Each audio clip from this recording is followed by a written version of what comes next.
This is my grandmother, Eva Norris. Martha Eva Norris. Martha Eva. So far, so good.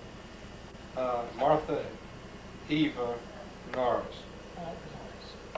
Todd Norris. Yeah, she's the only grandmother I've got left. She's my mama's mama.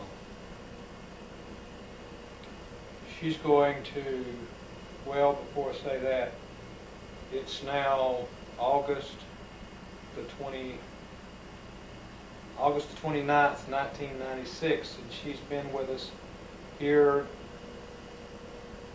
1 month and 1 day, right? 2 days. Come yesterday morning. Yeah, 2 days. 1 month, she's been with us 1 month and 2 days while her house is being remodeled. And on the eve of her returning back, we're going to take her back tomorrow. We're going to let her talk a little bit about as much as she knows about the Todds and the Longs and Norrises and whatever, and Jacobs and whatever else. It's real interesting because there's Longs on both sides of my parents' family. Obviously, I'm a Long, and her mother was a Long. So there's 2 sets of Longs involved here. And Ma used to say, was it the good Longs or the hog-stealing Longs? Right? Yeah. See, I remember that. I remember saying that. So we'll let her talk a while, and I got to go get on the telephone. Okay. Okay? First, Kenny's great granddaddy was Samuel Todd on the Todd side, and he come from overseas, and he was a Dutch. And his great granddaddy was my great granddaddy, and his name was Samuel Porter Todd. And he settled in Toddtown. His daddy had come to South Carolina and settled. And when he grew up, he come to a place they called Toddtown. And he had a family. He had 2 girls and a boy that had Down syndrome. And in the war between the states, he was called to the war. And his girls took a fever and died. And they were buried on the swamp field. And his son jumped in a surface well and drowned. And when he come back, he had my great aunt Frances Soule. She married a Soule. My granddaddy Mac Todd was the next oldest one, and Uncle Jess, my great Uncle Jess Todd, was the next. And then he had my Aunt Mary, and she married a Ward. And then Uncle Kelly Todd come along, and Aunt Mandy Long, his baby girl. And my daddy was George Todd, Mac Todd's son. And Mac Todd had 7 boys. And the oldest one was Kelly Todd, and he married Aunt Ellen Souls, and they had 4 children. And Uncle Edward was the next oldest one, and he married Aunt Martha Stanley, and she had 6 children. And she died, and he married Aunt Dory Stanley, and she had 5 children. And Uncle Sam Todd, he was the next oldest one, and he married Aunt Julie Beck, and he had 6 children. And my daddy was the next oldest, and he had 2 children, and my sister. And then he had a sister named Mary, and she married and had 4 children and died. And then Uncle Albert Todd was next, and he had 3 children. He married Aunt Miriam Souls, Aunt Miriam Powell. And then Aunt Mandy, she was the next, and she married Uncle Joe Patterson, and he died, and she died, and they didn't have no children. And Uncle Henry, he was next, and he married Mama's sister, Aunt Dak, and they had 2 children.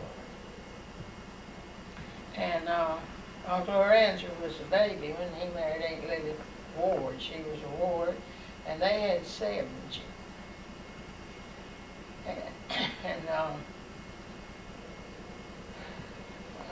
that was of the Todds.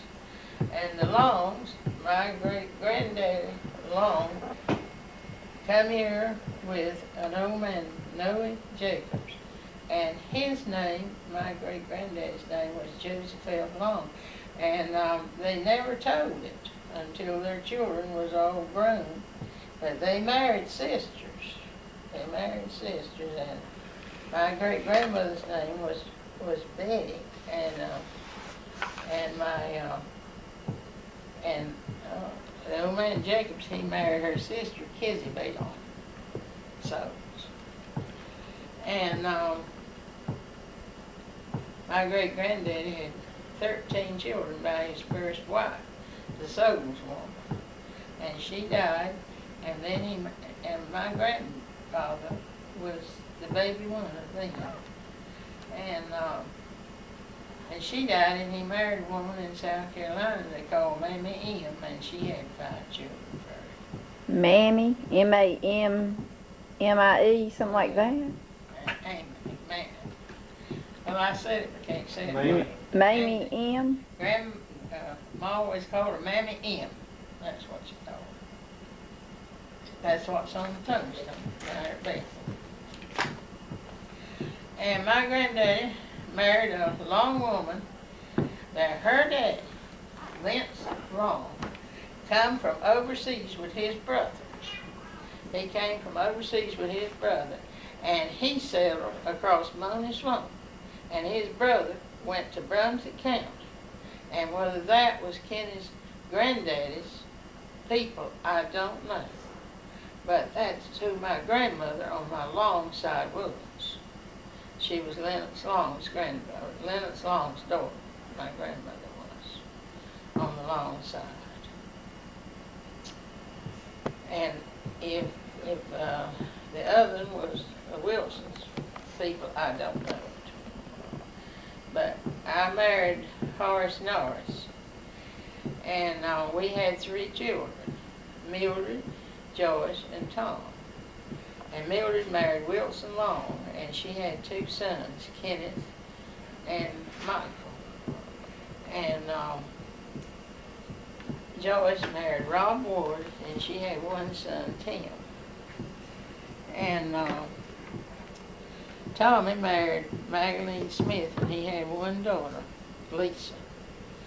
And Lisa married Barry Williams, and they got 1 child, Zachary Todd Williams, and they live in Toddtown. Kenneth lives in Monroe, North Carolina.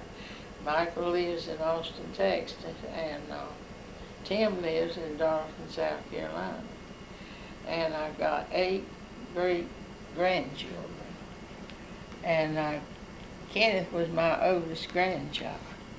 But Tim had 2 grandchildren, my great-grandchildren, that was older than Kenneth. They are Tammy and Russ. And Kenneth has Ken and Kelly was my next oldest grandchildren and great-grandchildren. And then Michael married Betty. Now, Kenneth, he married Teresa Cumbie, and Tim married Janet Jenner, and Michael married Betty, and I don't know her surname. Cool. Poole. Yeah. Betty Poole. And their oldest child was named William, and their next oldest was named Bolly, and their baby's named Christopher. And Lisa, she just got the one child. And Horace's granddaddy great-granddaddy on the Jacobs side, his mother was a Jacobs, and they, two old men, that was my great-granddaddy, Joseph F. Long, and on my mother's side, on my granddaddy's side, on my mother's side, and this old man, Noah Jacobs. They said in later years, when their families all got grown, they told them that they done something bad in Alabama, that they lived in Alabama, and they done something bad, but they never told what. And they come to Georgia and pulled turpentine and got some money and come up the river on a boat at Reeves's Ferry. And they met these two women. That was their wives, Betsy Souls, and Kizai Bell Souls, and they were sisters. And Horace's granddaddy was the old man Jacobs' dad, baby son. And the old men told their children that they done something mean, and they changed their names. Their names was not Jacobs and Long, that it was, the Jacobs man was a Holmes, and the Long man was a Wellersford. But they never had their names changed. They always went by the name they had told. And when me and Horace got married and traced it out, our great-grandmothers were sisters. And his grandmother's name she was a Benton, and her name was Sarah, and his mother's name was Patty Jacobs. And on his daddy's side, his daddy was a Norris, and his granddaddy's name was, I never knew his great-grandparents on his daddy's side. Grandmother, wait just a second. Horace's granddaddy Norris's name was John, but I don't remember his grandmother's name on his daddy's side, for she died when he was small, and he never told me, but he told me she was a McPherson. And Horace had, they were 9 of the children, but 2 of them died, and he was the oldest, and he had a sister named Bertha, was next to him, and then Gerthy, then Charlie, Donnie, and Lula, and Houston, that was raised. And that's the biggest thing I know about it. But he was born the 11th of October 1909 and died the 10th of September 1989. And I was born the 14th of February, the 25th of February 1914. And I'm still living. This is 1996. And my mother died my daddy died in 1944, and my mother died in 1972. My sister, the only one I had, died in 1968. And my daughter, Joyce, died in 1977.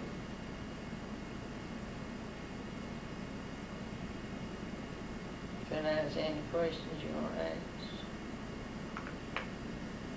Right now I can't think of any. Can you think of any more stories that you were telling us about, while you've been here, some other things that happened? Like your father was, he made bricks, didn't he? Oh, yes. When I was a little girl, my daddy made him a furnace, and he made brick, and we got the clay out of the ditch, and put lime with it, I reckon. And he made the brick and he put it in that furnace and burned it. And if it got chugged up and wouldn't smoke through, or wouldn't go through, he'd burn it out with fodder tops. And when he built his tobacco barn in 1926, was the second tobacco barn that was built, the third tobacco barn that was built in Toddtown. He got the timber out of the woods, and it was cypress, and he split the boards, shingles, and I drove them. And I had a horse, his head that was made like to catch my foot on to hold it with teeth. It had teeth, and it held the shingle, and I drawed both ends of it and threw it over my back, and I could make production at it too. And when he'd rub them out for me until I get a pile ahead, and he'd take them and go on to the top of the barn to nail them up, and when I get me another turn, I towed them to it. And that was in 26. I was 12 years old. In 26. Later on, when you married Pat when you were 15 years old, and after you got married, didn't y'all farm for a while? We farmed all our life. We didn't ever do nothing else. But then you went to work. When we got married, Pa just had a little farm, and Horace was working with the state when we got married. He was making $3 a day, working with the state, driving a truck. And so he told Pa he wanted to farm. So Pa went and bought us a farm, and he got it. It was 53 acres of it. And he got it for $1,000. And the man told us he couldn't sell it. He tried to sell it and he couldn't sell it. And he said that if we wanted it, we could tend it the first year and not pay rent on it. And then the next year we could start paying him. We had 10 years to pay him in. But the first year we had been selling tobacco, everybody had, for 14, 15, 16 cents. Once in a while the pile would bring 18 cents. And so that year we had wrappers. And the men come from the warehouses to beg for our tobacco. And we got 35 cents a pound for some of them. And it run anywhere from 25 to 35 cents a whole crop. And we paid a payment on our place. We bought us an extra mule and wagon, and in 7 years we had it paid off. We paid it off. That was wonderful, Grandmother. That's the way we paid for it. And then Pa died in 44, and Horace rented to a one-armed man to help him out. He always had a tenant. Pa had a tenant. And so I told him that fall that I was tired of that man. If he gets shed of, me and him would tend the crop. And he said, how would we tend it? And he said, I can't plow it all. I said, well, I can plow. And so in the fall of the year, and the winter, he did the double work with 2 mules and a disc, and when he disked it like that, then he turned a lot of it with a 2-horse plow. And while he done that, I scrubbed the ditch patch. And when we got the crop set out and started plowing it, I took a mule and he took one. And in 2 years, we had enough money, we decided we'd buy us a tractor. So we bought us a tractor. And I never did get madder with it, and I did one time. Me and him was plowing tobacco, and he didn't have the plow that was supposed to tear the middle out, but he had the ones that sided each side of the road, and that left a hard ridge in the center. And when Pa died, he left me an old mule. Her name was Pet. And he bought her when she was 5, and I was just a little girl, and he told me that if I helped him pay for her, that she was mine when he died. And I thought that old mule was mine. And so he put me to busting out the middles behind that tractor. And it was hard, and I set the plow up. And I was getting right on up there with him. And he stopped and he come back and he looked. I thought he'd be tickled that I had plowed so much. And he come back and he said, well, I'll swear if I've ever seen a nigger job, that's one. And it made me so mad I could have killed him. But I had him plow for 5 years till Tom got big enough to plow. When Tom was 10 years old, Kenneth was born. And Kenneth was my first grandson. And when Kenneth was 10 years old, my last grandchild was born, Lisa. So Tom is 10 years older than Kenneth, and Kenneth's 10 years older than Lisa. And the rest of them's in between. Tim and Mike is in between. But one thing that always worried me until Horace died and left me alone by myself, I lived by myself, until lately Tom and Maggie's got so they stay with me 3 nights a week and cook supper every night at my house except Sunday night.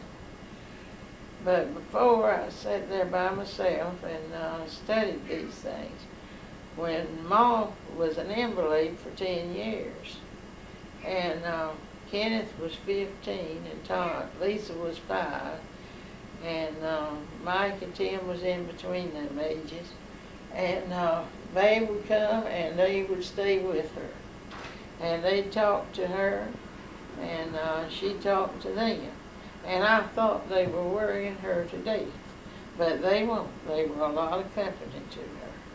And that's where Kenneth learned a lot of his. In fact, the majority of his Bible knowledge comes from his great grandmother. Yeah, that's right. And there was one time I won't never forget. Kenneth's granddaddy, he had a shop out there, and he worked on Kenneth's old tractor a lot. And Kenneth had come over there to him, and him and Teresa was married at that time. And I saw him coming one morning, and he did not stop at the shop. He come right straight on in the house. And when he did, he walked away. He didn't say hey or how are you. He knelt down to Ma's prayer knees. And if I ever heard a prayer put up, he put it up. He got right up and went out and went back just the way he come. That was Kenneth? Yeah, that was Kenneth. When was that, Kenneth? Kenneth talked to me later about that. He said the meeting was good on the Sweet Home, and everything was going wrong, and he felt like he was wrong, and all he could study was he hadn't went and prayed with Ma like he should. You and him was married. And she told me one day that Kenneth was going to make a great man someday, and she said she had given him her Bible. Yes, she did. And she wanted him to have it. She said it was an old Bible that she'd studied all her married life. She had bought it from my granddaddy Todd. He sold Bibles. And she had bought it from him after her and Paul was married. And her and Paul, when they got married, they come to where I live. And they raised their family there. Me and Bertha May married and left. I married and stayed home with Pa and Ma. And I raised my family there. And I'm 82 years old, going in 83. And I never lived nowhere no longer than I come stay with Kenneth this month and Teresa. Away from home, except one time in life, when I was 18 months old. Pa and Ma moved to the Wild Lumber Company camps. Pa was a captain on the road. They called them captains then instead of boss people, boss men. Now he was a captain on the railroad. And they moved and stayed down there 18 months. When I was 18 months old, they stayed a year. And that's the only time I ever stayed away from that place. And I lived in the old house until I moved in one room of the new house in 1939. And I'm still living in it, and they're remodeling it now. And it never been nothing done to it to amount to nothing. You know, repairs or nothing till now. And the lumber was cut in the woods out of hard stuff. And that's the reason the sills and sleepers and all was still good. And so when you go back, Grandmother, the house is still not going to be ready, is it? So you're No. going to stay in Lisa's trailer, but Lisa's building a house too, isn't she? Yeah, she's building her new house. Kenny's got a nice 19-room house. And I don't know how many rooms Mike's got. I've never seen it, but they say he's got a big one. And Lisa, she's building a 3-bedroom house. And I don't know much about Tim. He don't come around me too much, so I don't know. But I feel like my children's all getting along good. And one more thing is that my grandchildren's been like my children. They have been nice to me as my own and my great-grandchildren. And I got one great-great-grandson. Russ has got one great-great-grandson in the family. And I don't know if I'll ever see it, but I got a great-great-grandson. And I can think back how we used to farm and raise chickens and hogs. And I remember one morning, Horace and Wilson was doing something, and they had an old boy hard there. His name was Pete, and I disliked him most in the world. And I had an old cow named Betty, and she was aggravating me, and they sent him to help me milk her and to hold the calf, and they made me mad. And I got after the old cow and got her by the tail. And she took me down the road. And Wilson laughed and he like to have died. And I told Pete to go back and not put his hands on her. I didn't like him, and I didn't want him to help me. I thought Horace thought to come, but Wilson wouldn't help. And they did. And that was one time. But I can remember a lot of things. Remember one night, Horace was, Bob, before he died, he worked on the tobacco barn, building a new tobacco barn, while me and Horace, we farmed. We done the farming, and he worked around that tobacco barn. So that fall, the next fall, we had a barn tobacco in it, and about the second or third barn ever been put in it. And it caught on fire. Horace was asleep in the car because he had a carbuncle on his shoulder, on his chest. And me and another man was setting up with the barn, and it caught on fire. A stick fell on the furnace. And we tried to out it, but it burnt. It burnt down. Okay. And then his granddaddy worked tobacco together, and Horace did together. And when Kenny was about 6 or 7 years old, they put him on the tractor to pull the tobacco from the field. I don't see how he was big enough hardly to stand. He'd have to stand up on the pedal to stop it, I reckon, on the clutch. And one day his granddaddy come in, and he said, me and Wilson doing wrong. He said, we put that young'un out there in that hot sun, and he sits there day in and day out. And he said it's going to kill him. And he went off, and when he come back, he brought a parasol to go on the tractor, so Kenneth would be in the shade on the tractor. And when Kenneth was about 4 years old, one day we were putting in tobacco at the berry place, and his daddy had just bought a brand new truck, It was a Ford truck. And Kenneth got in and the windows rolled up and locked both doors. And he wouldn't let me and his granddaddy get him out to save our life. And his granddaddy told him if he didn't let him out, he'd let him get him out, unlock him so he could get him out, that he was going to call his daddy. And he wouldn't do it, and he turned blue in the face. And I went to the door and told him his daddy was coming, and I wouldn't let him whip me if he'd unlock it and let me get him out. So I had just pulled him out when his daddy come, and he was a storming. He was mad. He was going to whip him for doing that. And I said, no, Wilson, this is one time I don't want you to whip him, because I promised if he'd let me get him out, and I thought he was going to die, and I wouldn't let you whip him. Wilson turned and went back. He was just as fighting mad, but he went back to the field just as fast as he could. And then another time, Kenneth went over to the house across the road where they had dynamite and fuses. And we had a bunch of black people that lived in a house in the yard. And he went and told them that he had put dynamite under their house. And it scared them to death, and they come out.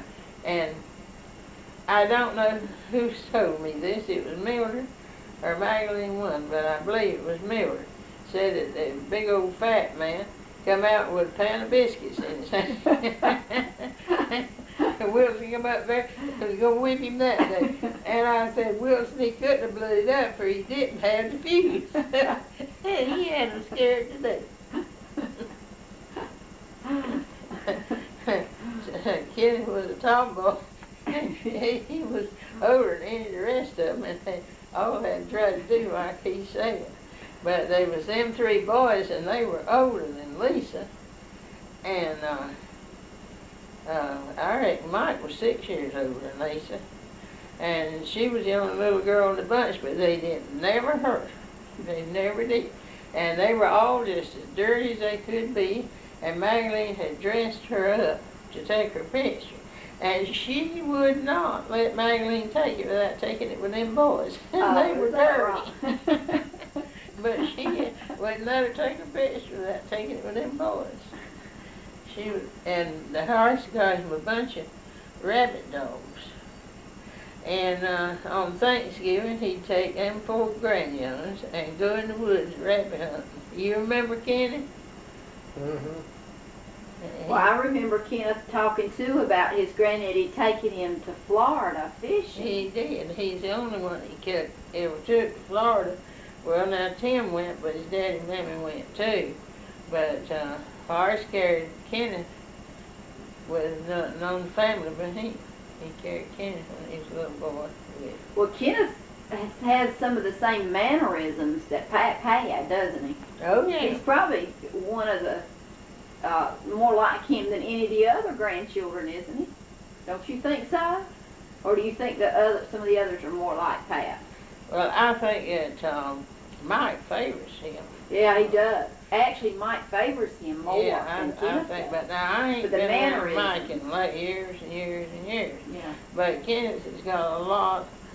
He reminds me a whole heap. You can talk to Kenneth and he don't act like he hears you. And that's the way his granddaddy was. He always acts like he didn't hear. Yeah. Yeah. And I've noticed Kenneth about that. He reminds me of his granddaddy a whole heap since I've been here. I've seen a lot of it in him. Yeah. About things like that. You can tell him, you can call him 2 or 3 times before he ever answers. And that was the way his granddaddy was.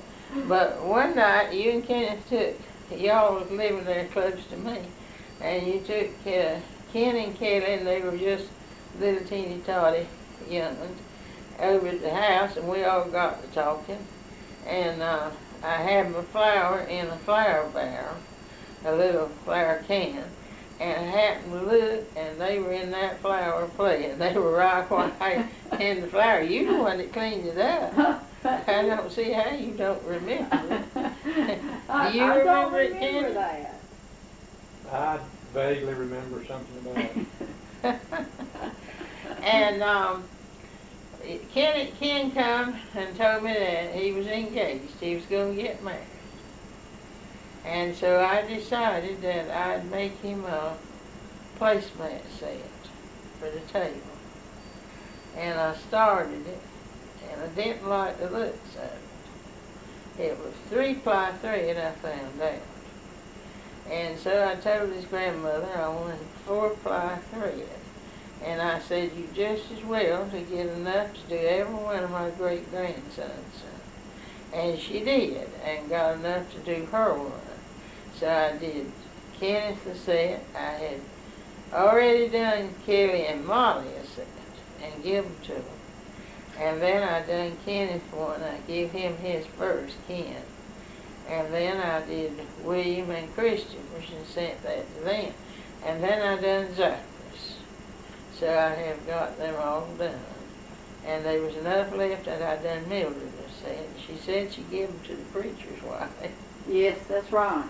Well, you have made all of the children Afghans too, hadn't you, Grandmother? Have you made every one of them Afghans? Yeah, every one of them. That's what I was thinking. Except Tim's. Yeah. Yes. I made Tim one and give to him. I made Kenneth one and give to him. And I made Mike one and give to him.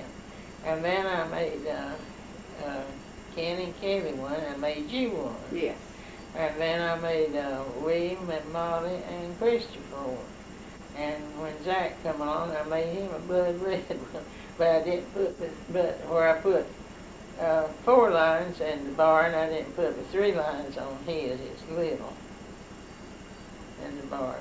And then Molly, Kelly, she wanted one of her school. Yeah, NC State University. And so I made her one, and I said, well, I had to make Ken one. And I made it, and then Mildred said it wasn't the right color. It wasn't Carolina blue. No, and then she got me the Carolina blue, and I made him one of them. And then she told me I could have the other one back. And I told her no, that Ken told me when he got married and his first baby was born, that if I was living, that he'd bring it to see me, the first one, and that for her to put it together for his first baby. So I reckon she will if Franz gets where she can. Yeah. Ms. Long right now is having some problems, isn't she, Grandmother? Yeah, I'm uneasy about Mildred. I'm afraid that she's going to get to the place she can't use her hands and doing things like that. She's got fibromyalgia, and then the doctors have just diagnosed her as having rheumatoid arthritis too. And that's something that will paralyze you. But well, Grandmother, when she was young, when she was, I believe she said she was in the 7th grade at school. But it seems like me she was not that old, but she says she was. She got down, she couldn't walk. It just happened to her, and she didn't act like she was in much pain. And we didn't know what in the world was the matter. And Horace and Pa would carry her to the doctors. They carried her to Loris and to Tabor. And them days you didn't go to the hospital and places like that because they didn't have no hospital. The nearest one was Wilmington.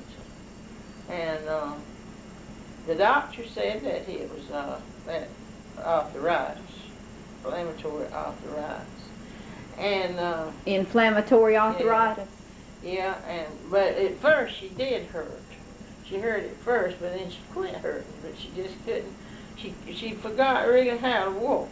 But Grandmother, tell though about her being in the bed before that happened, before that struck. Well, on Sunday night, a neighbor girl come to stay with her in Joyce, and they were big, just raw springs to go under mattresses in. They weren't closed in like they are now. They were just raw, you know. They didn't have no cover on.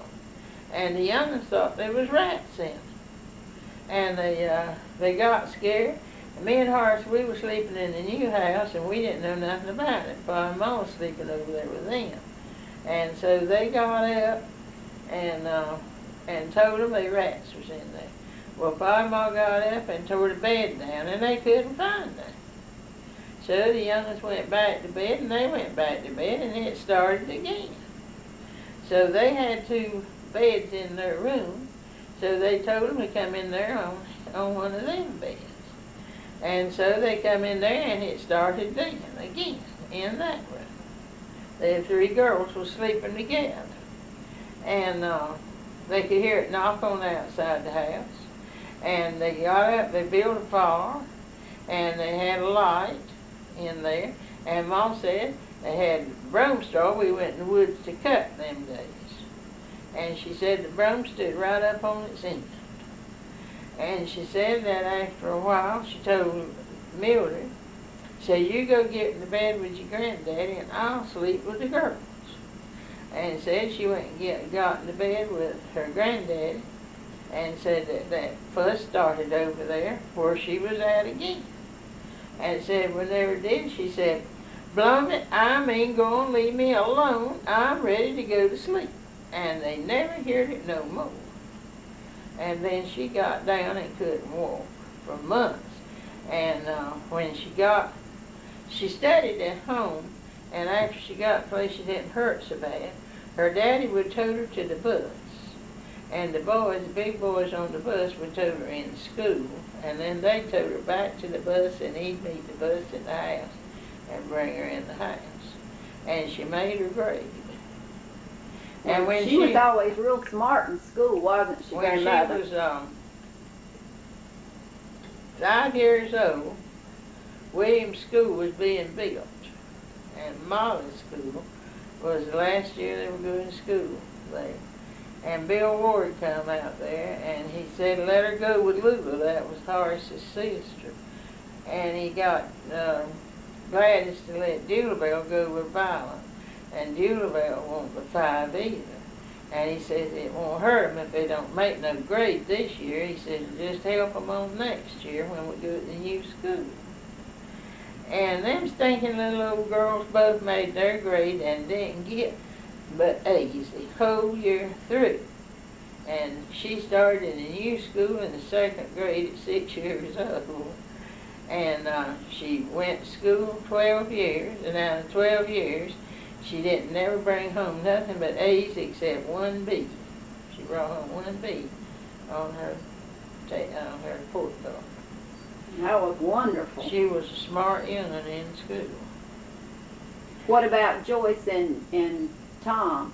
Joyce, what she got was just passing grades in the last year. She didn't do that. She had to go back 13 years to school.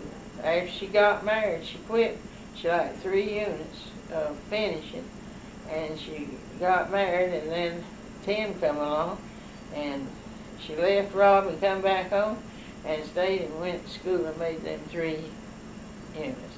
But Tom made his.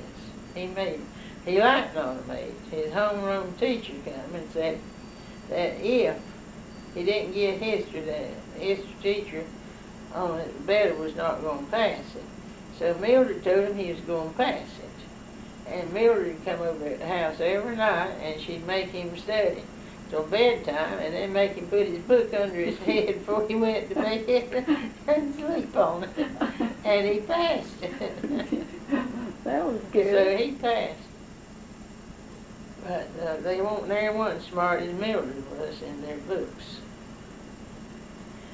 And Mildred, she was smart. And one time,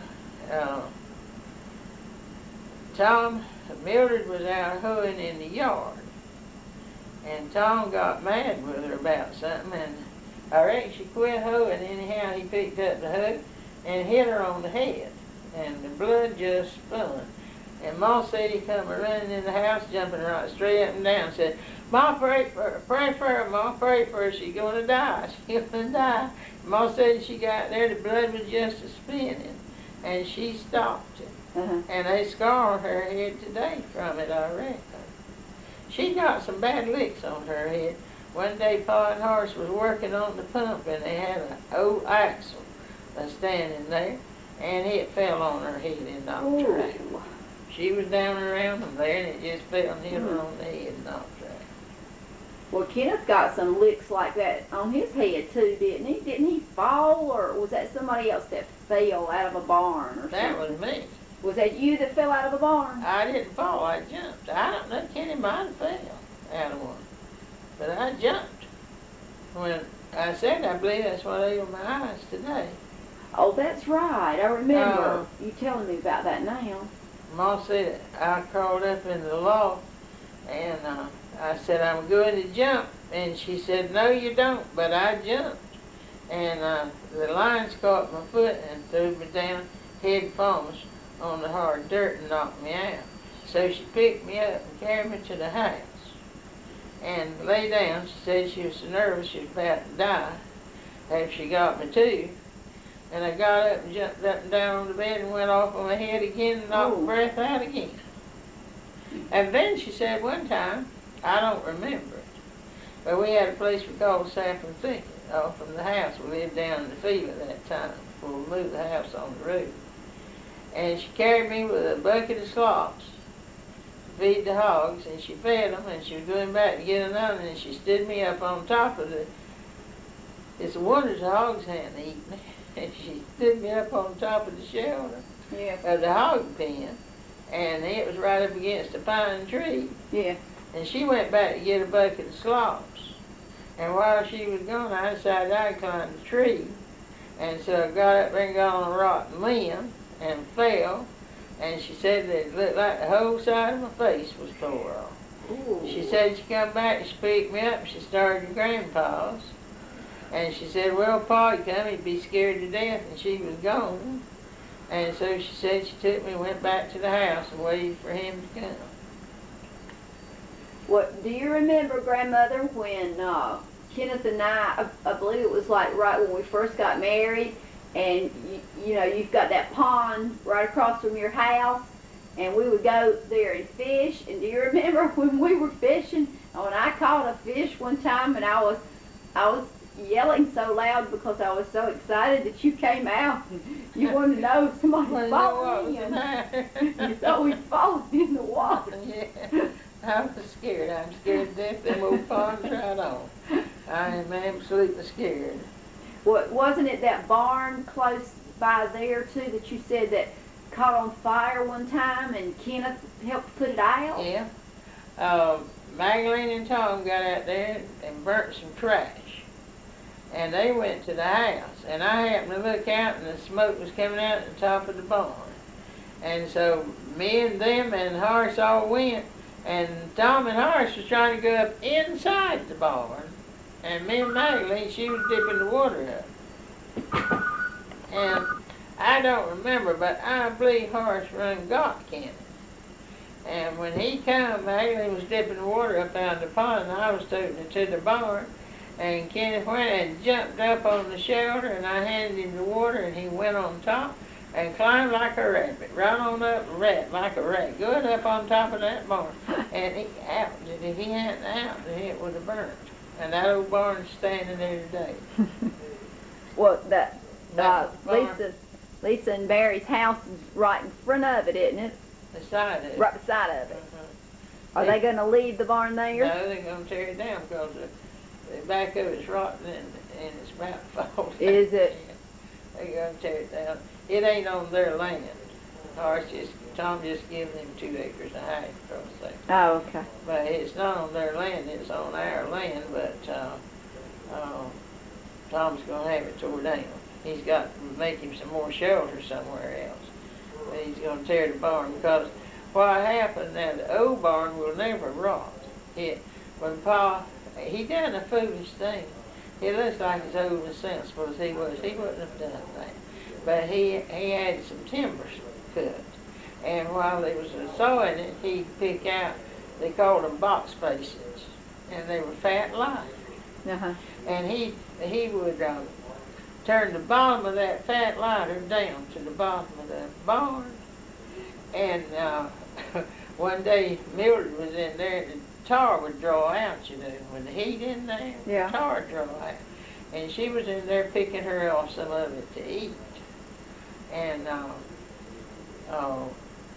some little colored boy went in there and he was getting some too. And never did Charlie Ward said it tickled him to death. Said Mildred went to coughing to him and said, "You better get away from me, I got a whooping cough." She was picking that turpentine off and chewing it. And she told him, "You better get away from me," for she had whooping cough. Charlie Ward said it tickled him to death. But she didn't want that little colored boy to be in there. But I tell you what, I remember one time Horace was hauling strawberries for his daddy and Donald Todd, and he hadn't seen his tobacco, and it was high up, knee high near about, and I'd picked strawberries that evening in the field, and he come to the field and said, "Let's go to the berry place through the woods and see the tobacco." So we went, and we come back, and we both took us a turn of strawberries and started to the house. And we went in under the tobacco barn shelter. Between the tobacco barn wasn't like it is now. It had shelters all around it. Yeah. And there was a wagon under there, and we went between the wagon and the tobacco barn, and a snake twisted around my legs, and I was barefooted as usual. And whenever it did, I hollered and got away from him. And Horace put his berries down and killed him. And I said, "Don't kill him, he may be a king snake." He said, "I'm going to kill him as bad as he scared you." And when he got him killed, it was a rattlesnake pilot. Oh. That's what it was. And the scariest I ever got at work, we had put corn between our potato roots. And we had dug the Irish potatoes out. And back there you thin corn. You had to thin it because you didn't put enough fertilizer to it to make a lot of corn like they do now. And so I was thinning corn, and I went down the road, and I come back another road. And I had got back about halfway, and something hit me in the chest. And I looked, and it was a snake. And I went to run. And there were a big old lead ditch that it took me with my hoe helping me to get across, and I had to jump that ditch. And I jumped it, and I run to the place we called Little Field. It was in there behind Charlie Beck's, and called Horace and told him there was a snake after me. And we went back where the snake jumped on me. We went back there and looked for the snake, and he wasn't there. And we followed my tracks to where I jumped that ditch. And that snake was coiled up right there. He couldn't get across the ditch. He didn't jump across. I believe he could have jumped it. And it was a copperhead. A copperhead will jump on me. I didn't know that. Well, they will. A copperhead will jump. And there was some bad times. I'm telling you, there was some bad times back there. But I remember one day it snowed, and you and Kenneth come to the house, and you helped me cook dinner. We cooked tomatoes and rice and bacon, I reckon. I don't know what kind of meat we had, but that's what we cooked. And there was snow on the dirt, and we couldn't go nowhere. We all stayed at the house. That's what we had to eat. Well, we used to get together and shell beans and do stuff like that, Yeah, didn't we? Yeah. One woman would have her beans, and the others would come in and help. The night that Horace got after Mildred come, I had gone with Tom's folks to the beach because Magdalene wouldn't let me stay. Horace and mine had gone bad, and he was mad, and she wouldn't let me stay there with him and them down there. So me and Lisa, we come home early on Saturday, and we went a Friday night. And we come home early Saturday evening, and so when I got home, I told Lisa to go in there and see how he was. She went in, she come out, and she said, "Grandmother, he's raising the devil right on." And so when I went in the house, I didn't go in where he was. I sat down in the den, and somebody had brought a sack of peas and sat down beside of my chair. So I got the peas, and I went to fixing them. And in a few minutes, Mildred come in, and she says, "Mother," she said, "Daddy's got one of them crazy spells on." And I said, "Well, I ain't been in there and talked to him." She said, well, I come this evening and I got scared and left. And I left them peas I wanted you to fix me, and I wanted part of them and let you have part of them. So she slipped in the room to see how it was. And whenever Daddy told her that somebody was trying to break in the window on her. And she told him no, maybe it was a cat jumped in the window, he heard. And he told her not to call him a liar, and boy, she come out there flying. And so she went to meet Lisa's, and Lisa and her called Tom. And he come home, and he wouldn't go to the hospital. We couldn't get him to go. Tom couldn't get him to go that night. But me and Magdalene went to the doctor on Monday morning, and the doctor said we better get him there. There was something going wrong.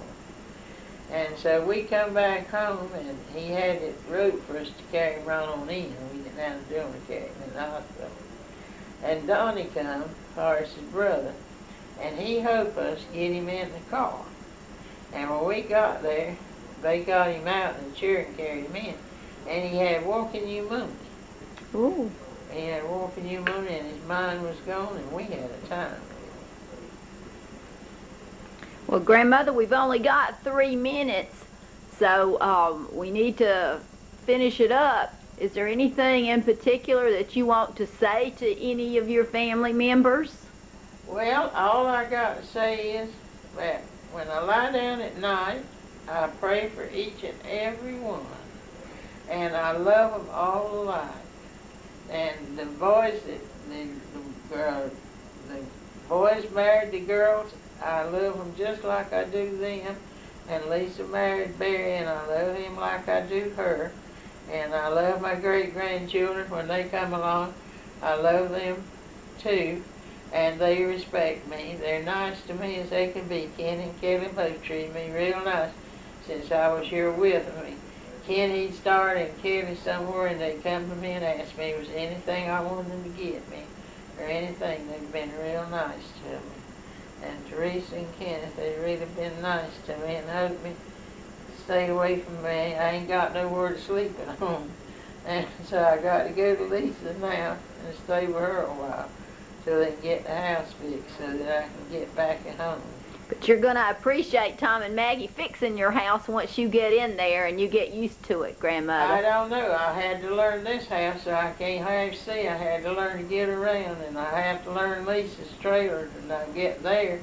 And then I got to learn mine when I go back, so I have 3 houses to learn right here all together. Yeah, well, but it'll be nice, though. And, well, Grandmother, we love you, too. You've been real special to all of us, and we're just so happy to have you. Well, I've enjoyed staying, but I'm ready to go home. It seems like the longest I ever been away since I've been grown, and it's time for me to go home. If I can't go to the house, I can see it. Okay. Well, I love you, Grandmother. And next Sunday week, is the Todd reunion. And all of us old cousins, there was 47 of us, and we're all dead now, but 8. And I'd like to go, and I'd like for as many of my family could be there. So we hope to be there then. All right. Well, bye, Grandmother.